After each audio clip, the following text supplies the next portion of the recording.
So hello students, हम इस video में electric potential and capacitance class 12 के एमसीक्यूज़ करने वाले हैं। एंड जैसा कि आप जानते हैं कि जो भी मैं वीडियोस बना रहा हूँ स्पेशली फॉर बिहार बोर्ड है, क्योंकि सीबीएसई के टर्म वन में ये चैप्टर्स आ चुकी हैं।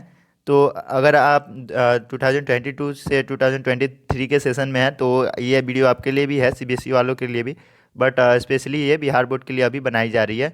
एंड क्वेश्चन भी आई थिंक उसी के लेवल से मैं डाल रहा हूँ। उस टाइम जो भी सीरीज चलेगी उसके अकॉर्डिंग क्वेश्चंस रहेंगे। तो बिना टाइम वेस्ट किए स्टार्ट करते हैं। तब तक अगर आपने चैनल को सब्सक्राइब नहीं किया तो कर दें, एंड बेल आइकन को भी ऑन कर दें ताकि जैसे ही मैं वीडियो अपलोड करूं तो आपको नोटिफिकेशन मिल जाए। सो सबसे फर्स्ट क्वेश्चन ये है, minimum number of capacitor of 2 microfarad each required to obtain a capacitance of 5 microfarad will B.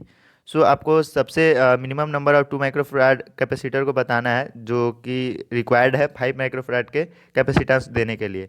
तो आपको पता होगा कि अगर हम कैपेसिटेंस को सीरीज में जोड़ते हैं तो उसकी वैल्यू होती है, अगर दोनों सेम है तो अगर ये 2 और ये 2 है तो इसकी वैल्यू हो जाएगी 1। और अगर हम पैरेलल में जोड़ दें तो हो जाएगी,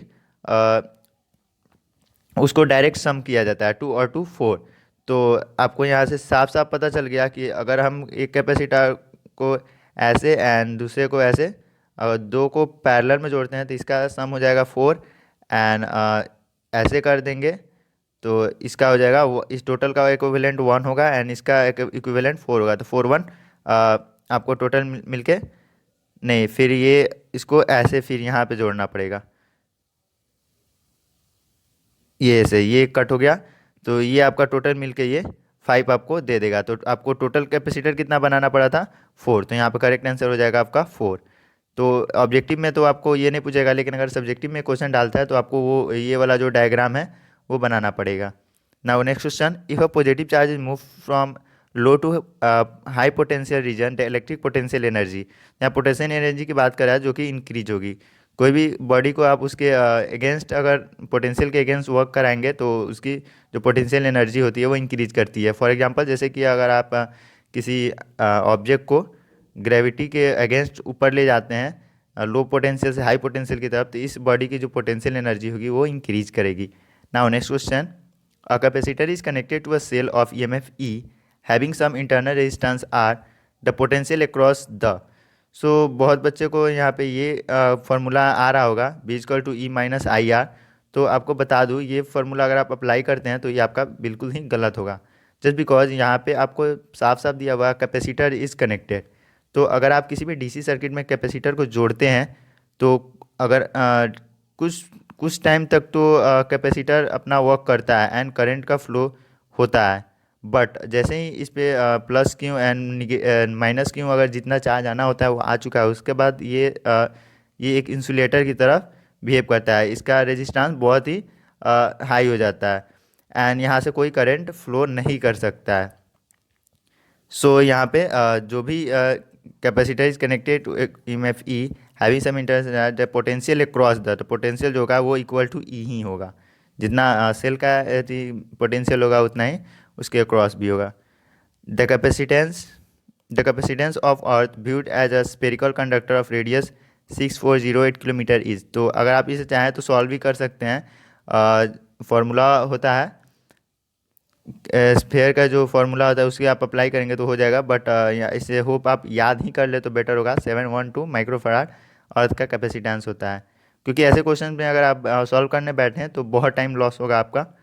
सो next question, choose the SI unit of electrical potential energy. तो इसका हो जाएगा जूल।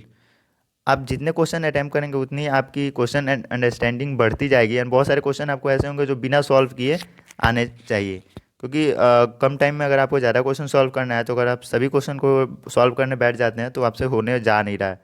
तो an electron initially at rest is accelerated to a potential difference of 1 volt, the energy gain by electron. यहाँ पे साफ साफ ये क्वेश्चन मैंने बहुत बार सॉल्व किया, 1.6 इंटू 10⁻⁹ जूल, ये आपका आंसर हो जाएगा। तो यही फ़ायदा होता है बहुत, अगर आप क्वेश्चन ज़्यादा सॉल्व अटैम्प्ट करते हैं तो क्वेश्चन कुछ होते हैं उसके देख कर ही आपको आंसर का पता चल जाता है। तो next question, the amount of work required to increase the distance between -6 microjoule and +4 microjoule, sorry it's micro coulomb, from 6 centimetre to 18 centimetre will be. आपको दो चार्जेस दी हुई है -6 माइक्रोकुलम एंड 4 माइक्रोकुलम की, एंड 6 सेंटीमीटर पर वो रखी हुई है, तो आपको उसको उसकी डिस्टेंस को 18 सेंटीमीटर आपको चेंज करना है। तो work done by external energy is equal to आपको हो जाएगा चेंज इन पोटेंशियल, क्योंकि these are conservative forces. So आपको मैं एक हिंट देता हूँ, आपको ये सॉल्व खुद करना है। आंसर ये होगा या फिर ये होगा 2.4 जूल और 2.4 माइक्रो जूल। आपको सॉल्व करेंगे तो आपको अंदाज़ा आ जाएगा। तो हम इसे स्किप कर देते हैं एंड इसके आपके ऊपर छोड़ देते हैं। तो क्वेश्चन देखने से कुछ नहीं होता है, क्वेश्चन आपको सॉल्व करने पड़ेंगे। And question, the potential energy of an electric dipole is maximum when it is makes an angle theta with electric field, the value of theta is. Potential energy किसी भी डाइपोल का maximum कब होता है, जब वो नॉन स्टेबल इक्विलिब्रियम हो, और नॉन स्टेबल इक्विलिब्रियम होता है 180 डिग्री या फिर पाई। तो ऑप्शन बी आपका सही हो गया। और सबसे कम पोटेंशियल एनर्जी कब होगा, जब वो 0 डिग्री के साथ होगा। तो ये भी एक क्वेश्चन बन सकता है। तो आपको यहाँ पे ये देखना है मैक्सिमम है या मिनिमम है। So next question, 27 drop of mercury are charge symmetrically to a small same potential of 10 volt. What will be the potential if all the charge drop are made to combine to form a one large drop. तो इसका भी answer 90 volt होगा। सो देख रहे हैं आप कैसे, मतलब क्वेश्चन जो पहले अटैम्प्ट किए हुए हैं वो देख के ही पता चल जाते हैं उसके आंसर क्या होगा। The two conducting sphere of radius r1 and r2 are equally charge, the ratio of the potential. तो अगर रेडियस r1 एंड r2 है तो इसका जो होता है चार्ज होता है इन्वर्सली प्रोपोर्शनल होता है। तो इसका हो जाएगा r2/r1। तो इसका हो जाएगा option D. So next question, in which of the following form is the energy stored in a capacitor. तो कैपेसिटर में एनर्जी किस फॉर्म में स्टोर होती है, तो वो होती है इलेक्ट्रिक फील्ड के फॉर्म में। So moving next, two capacitor of capacitance 6 microfarad and 4 microfarad are put in series across 120 volt battery. What is the potential difference across the 4 microfarad capacitor? तो आपको यहाँ पे आपको पोटेंशियल डिफरेंस अक्रॉस बतानी है। तो बहुत बच्चे क्या करेंगे, इसको पूरा सॉल्व करेंगे एंड पहले क्यू निकालेंगे, उसके बाद वी, ऐसे करें, मतलब बहुत लंबा प्रोसेस हो जाता है। तो सबसे यहाँ पे शॉर्ट ट्रिक ये होता है, यहाँ पे आपको दिया हुआ है और पुट इन सीरीज। तो सीरीज में क्या होता है, क्यू सेम होता है एंड आपको फार्मूला याद होगा Q equal to C B. तो अगर क्यू कांस्टेंट है तो अगर वी को नीचे भेजेंगे तो 1/v इज प्रोपोर्शनल टू सी। जो भी कैपेसिटेंस होगा उसके इन्वर्सली प्रोपोर्शनल होगा वोल्टेज। तो आप यहाँ देखें कैपेसिटेंस का रेशियो क्या है, 3:2 है। ये 6 है तो ये 3 टाइम्स कटेगा, एंड 4 है तो ये 2 टाइम्स कटेगा। तो 3:2 है, तो जो भी वोल्टेज का रेशियो होगा वो होगा 2:3। तो 3 to 5, तो आपको 120 को 5 टाइम्स बांटना है।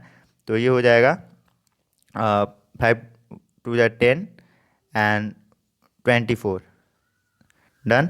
And 24 into 3, how many times,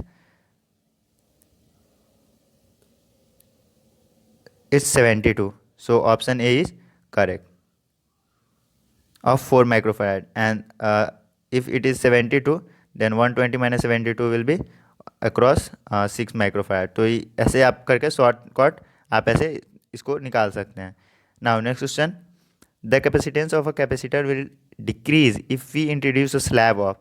तो आपको अगर फार्मूला पता होगा तो कैपेसिटेंस का फार्मूला आता है K × ε0 A/d।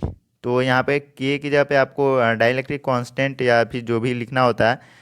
तो अगर आप कोई भी ऑब्जेक्ट डालेंगे तो उसका ये होगा, ये कैपेसिटेंस के डायरेक्टली प्रोपोर्शनल है। तो अगर आप कोई भी डाइलेक्ट्रिक डालते हैं, उसके वैल्यू कितने भी हो, लेकिन उसे कैपेसिटेंस क्या होगा, वो इंक्रीज करेगा अगर वो वैक्यूम नहीं है तो यहाँ पे आपका ऑप्शन नॉन ऑफ दिस सही हो जाएगा।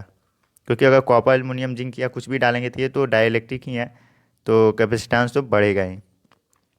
Two copper sphere of same radius, one solid and the other hollow, are charged to a some potential.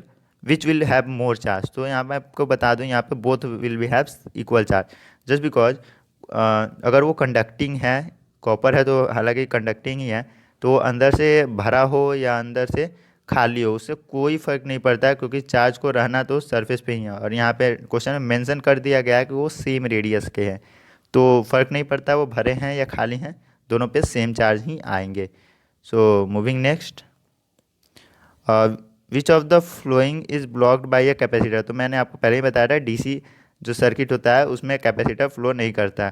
इसे याद करने की अगर ट्रिक जाने तो जो भी करंट होता है ऐसे डीसी, तो ये ऐसे करके एसी पार कर जाएगा, बट डीसी जो होता है वो ऐसे सीधा जाता है तो इसे पार नहीं कर पाएगा। लेकिन जो कैपेसिटर होता है उससे एसी करंट पास हो जाता है, जो आप सबसे लास्ट वाले चैप्टर में पढ़ेंगे जो एसी करंट है फर्स्ट बुक के, तो उसमें आपको ये पता चलेगा। The dimension of fall of potential per unit distance are given by, तो ये आपको डायमेंशनल फार्मूला पता होने चाहिए, तो इसका हो जाएगा ऑप्शन सी। सो यहाँ पे हमारे सारे क्वेश्चन खत्म हो चुके हैं। एंड एक क्वेश्चन मैं शायद इसमें मेंशन नहीं कर पाया, मैं आपको यहाँ बता देता हूँ। किसी भी इक्वी पोटेंशियल अगर आप ये जान ले तो आपको 5 से 6 क्वेश्चन आप अटैम्प्ट कर सकते हैं अच्छे से। कोई भी इक्वी पोटेंशियल सरफेस है तो उस पर जो अगर आप किसी भी चार्ज को मूव कराते हैं तो आपका वर्क डन होगा वो जीरो होगा। तो इक्वी पोटेंशियल का कॉन्सेप्ट आप अच्छे से पढ़ लें, उसके बाद कहीं भी कोई भी इक्वी पोटेंशियल सरफेस दे दे, जैसे कि आपको दे दे कि क्यू चार्ज है उसके चारों तरफ कोई Q charge another plus Q charge को घुमा रहे हैं, तो बताइए वर्क डन कितना होगा, हाफ साइकिल या फिर क्वार्टर साइकिल। तो कितना भी घुमा ले उससे कोई फ़र्क नहीं पड़ता है, वर्क डन हमेशा जीरो होगा। या फिर कोई आप इलेक्ट्रिक डाइपोल ले लें plus Q and minus Q, तो इसकी इक्वी पोटेंशियल सरफेस इसके बीच में होती है। तो ये यहाँ पे भी सेम वही अप्लाई हो जाएगा। इस पर आप कोई भी चार्ज को कितना भी इधर उधर ऊपर नीचे कर लें आपका वर्क डन हमेशा जीरो होगा।